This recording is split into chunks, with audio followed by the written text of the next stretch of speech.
causaron las tetas de Jefferson Cosio. Yo nunca me había trasnochado tanto por unas tetas. Me pusieron a pensar desde cómo utilizamos el argumento de salvaguardar a nuestros niños para constreñir cualquier cosa que no encuadre dentro de nuestro concepto de moral, siendo que la moral no es ni objetiva ni rígida. Y por otro lado me pusieron a pensar en el modelo bajo el cual nos educan. Influencer se va a poner tetas, ni una bomba hizo tanto estruendo, se regó por todos los portales y a la gente le parecía estúpido que un hombre que se identificaba biológicamente como tal decidiera ponerse tetas. Claro, normal si una persona está transicionando por este tipo de razón de que lo hace. Es bastante curioso que cuando algo no tiene sentido bajo nuestra lógica, no podemos apartar el ego para entender que tal vez en la lógica ajena existen las motivaciones suficientes para cometer dicho acto. ¿Cómo puedes tachar a alguien de estúpido con un análisis tan paupérrimo que solo da cuenta de tu propia estupidez? Es que mucha gente decía, esta sociedad está como está por los influencers, por los referentes que tenemos.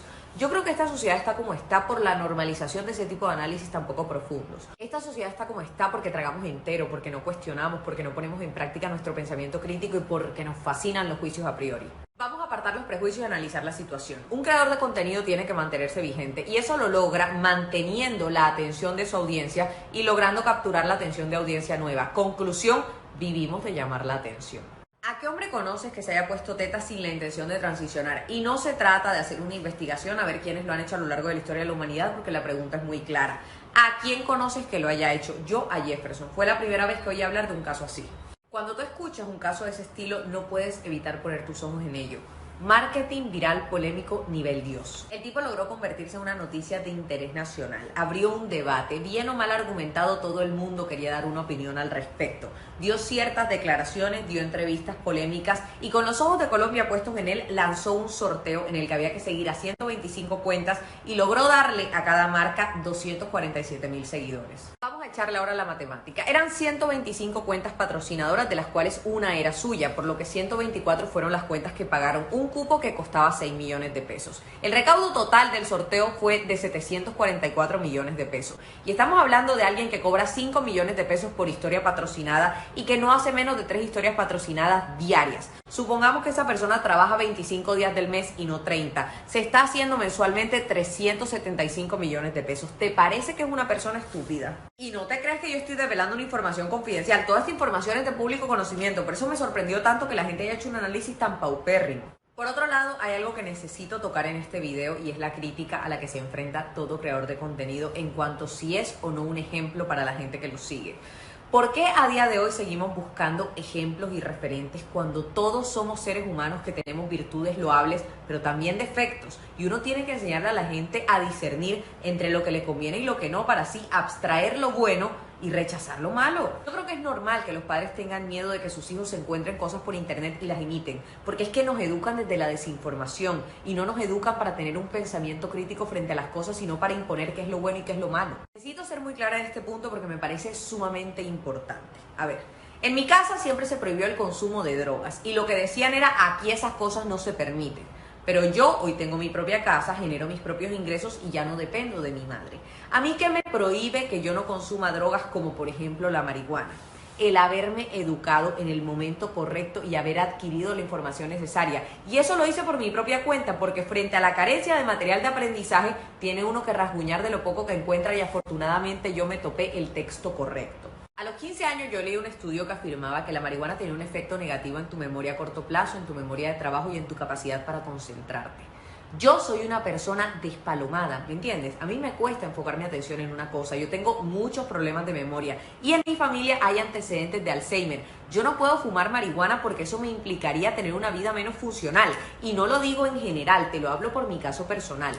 Por otro lado, a eso hay que sumarle que con los antecedentes familiares que yo tengo en cuanto a enfermedades mentales, porque en mi familia hay trastorno depresivo, trastorno afectivo bipolar, desorden de déficit de atención, Alzheimer y muchas otras cosas, yo tengo que llevar una vida que me ayude a cuidarme de esas enfermedades que por genética me pueden tocar. Yo en cierto momento de mi vida estuve deprimida.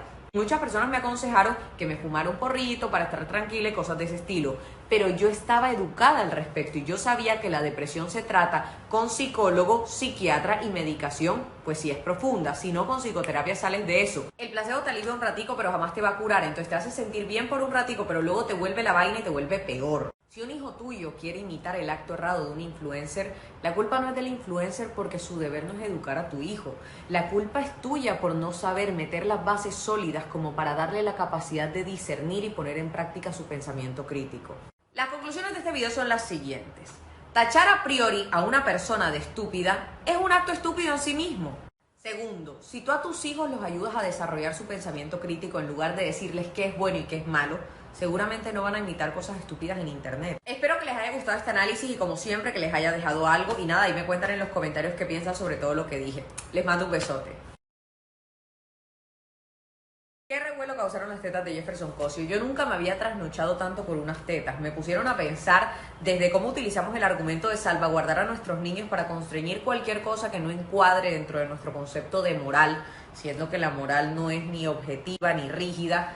Y por otro lado me pusieron a pensar en el modelo bajo el cual nos educan. Influencer se va a poner tetas, ni una bomba hizo tanto estruendo, se regó por todos los portales y a la gente le parecía estúpido que un hombre que se identificaba biológicamente como tal decidiera ponerse tetas. Claro, normal si una persona está transicionando por este tipo a razón de que lo hace. Es bastante curioso que cuando algo no tiene sentido bajo nuestra lógica, no podemos apartar el ego para entender que tal vez en la lógica ajena existen las motivaciones suficientes para cometer dicho acto. ¿Cómo puedes tachar a alguien de estúpido con un análisis tan paupérrimo que solo da cuenta de tu propia estupidez? Es que mucha gente decía, esta sociedad está como está por los influencers, por los referentes que tenemos. Yo creo que esta sociedad está como está por la normalización de ese tipo de análisis tan poco profundos. Esta sociedad está como está porque tragamos entero, porque no cuestionamos, porque no ponemos en práctica nuestro pensamiento crítico y porque nos fascinan los juicios a priori. Vamos a apartar los prejuicios y analizar la situación. Un creador de contenido tiene que mantenerse vigente y eso lo logra manteniendo la atención de su audiencia y logrando capturar la atención de audiencia nueva. Conclusión, vivimos de llamar la atención. ¿A qué hombre conoces que se haya puesto tetas sin la intención de transicionar? Y no se trata de hacer una investigación a ver quiénes lo han hecho a lo largo de la historia de la humanidad, porque la pregunta es muy clara.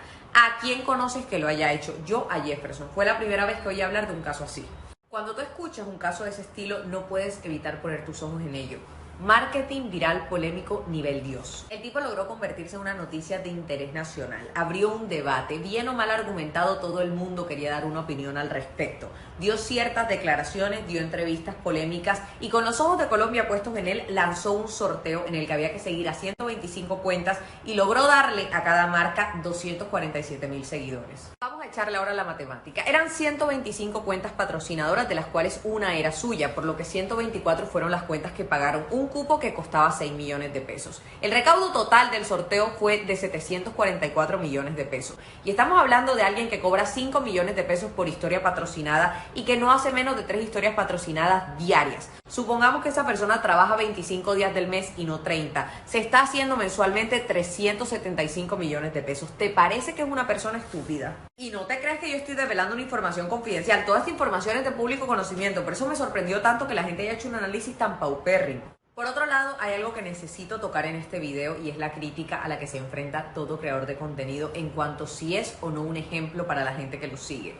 ¿Por qué a día de hoy seguimos buscando ejemplos y referentes cuando todos somos seres humanos que tenemos virtudes loables, pero también defectos? Y uno tiene que enseñarle a la gente a discernir entre lo que le conviene y lo que no, para así abstraer lo bueno y rechazar lo malo. Yo creo que es normal que los padres tengan miedo de que sus hijos se encuentren cosas por internet y las imiten, porque es que nos educan desde la desinformación y no nos educan para tener un pensamiento crítico frente a las cosas, sino para imponer qué es lo bueno y qué es lo malo. Necesito ser muy clara en este punto porque me parece sumamente importante. A ver, en mi casa siempre se prohibió el consumo de drogas y lo que decían era aquí esas cosas no se permiten. Pero yo hoy tengo mi propia casa, genero mis propios ingresos y ya no dependo de mi madre. ¿A mí qué me prohíbe que yo no consuma drogas como por ejemplo la marihuana? El haberme educado en el momento correcto y haber adquirido la información necesaria. Y eso lo hice por mi propia cuenta, porque frente a la carencia de material de aprendizaje, tiene uno que rasguñar de lo poco que encuentra y afortunadamente yo me topé el texto correcto. A los 15 años yo leí un estudio que afirmaba que la marihuana tenía un efecto negativo en tu memoria a corto plazo, en tu memoria de trabajo y en tu capacidad para concentrarte. Yo soy una persona despalomada, ¿me entiendes? A mí me cuesta enfocar mi atención en una cosa. Yo tengo muchos problemas de memoria y en mi familia hay antecedentes de Alzheimer. Yo no puedo fumar marihuana porque eso me implicaría tener una vida menos funcional. Y no lo digo en general, te lo hablo por mi caso personal. Por otro lado, a eso hay que sumarle que con los antecedentes familiares que yo tengo en cuanto a enfermedades mentales, porque en mi familia hay trastorno depresivo, trastorno afectivo bipolar, desorden de déficit de atención, Alzheimer y muchas otras cosas, yo tengo que llevar una vida que me ayude a cuidarme de esas enfermedades que por genética me pueden tocar. Yo en cierto momento de mi vida estuve deprimida. Muchas personas me aconsejaron que me fumara un porrito para estar tranquila y cosas de ese estilo, pero yo estaba educada al respecto y yo sabía que la depresión se trata con psicólogo, psiquiatra y medicación, pues si es profunda, si no con psicoterapia sales de eso. El placebo te alivia un ratico pero jamás te va a curar, entonces te hace sentir bien por un ratico pero luego te vuelve la vaina y te vuelve peor. Si un hijo tuyo quiere imitar el acto errado de un influencer, la culpa no es del influencer porque su deber no es educar a tu hijo. La culpa es tuya por no saber meter las bases sólidas como para darle la capacidad de discernir y poner en práctica su pensamiento crítico. Las conclusiones de este video son las siguientes. Tachar a priori a una persona de estúpida es un acto estúpido en sí mismo. Segundo, si tú a tus hijos los ayudas a desarrollar su pensamiento crítico en lugar de decirles qué es bueno y qué es malo, seguramente no van a imitar cosas estúpidas en internet. Espero que les haya gustado este análisis y como siempre que les haya dejado algo y nada, ahí me cuentan en los comentarios qué piensan sobre todo lo que dije. Les mando un besote.